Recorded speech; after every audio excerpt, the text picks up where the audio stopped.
Tie-Dye is timeless, and Char Sosh is here with Jacquard. She's got us two great new kits that do wonderful tie-dye. Now, what comes in these kits, Char?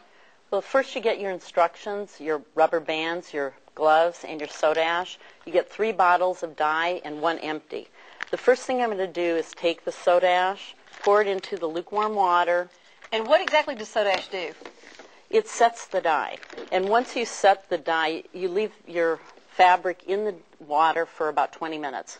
Then after that, you wring it out, and then you go on to your tying. Okay. And so the first thing you want to do is take your shirt or your fabric that you're doing. Now, you use all natural materials, right? Yes, I do. But you can also use a blend. It's just not going to come out as clear. Okay. And the first thing I'm doing is a spiral design. And I took my fingers and I put them in the center and I just start twisting. Then I'll take it and move the rest of the fabric around.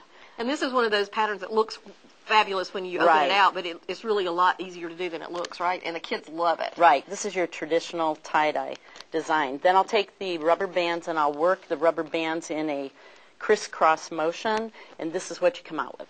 And so you want to take your time and put as many rubber bands as you need to get it really good and tight in there, right. don't you?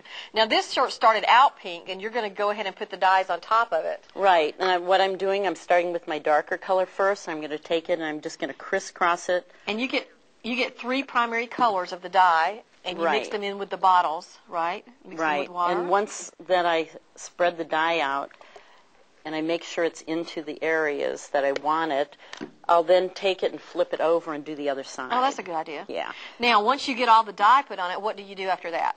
Okay, after the dye's on, then I'll put it in a bag, and I'll leave a it for bag? a Ziploc bag. It's got to be airtight so the dye has time to set. And how long would you let it sit? It takes about 24 hours. Okay. And then you have your really intense colors like the sample. And now what do you do after that? After that, you rinse it in the sink or in your washing machine until there's nothing coming out of your fabric. So you take the rubber bands off first?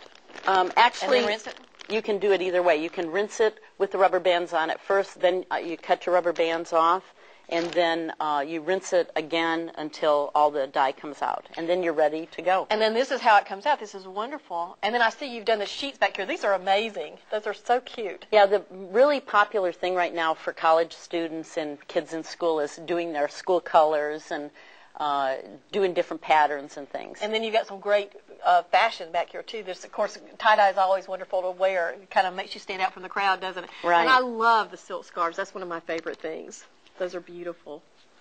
Thanks so much, Char. You can find all of these great tie-dye kits from Jacquard in the art supply department here at AC Moore.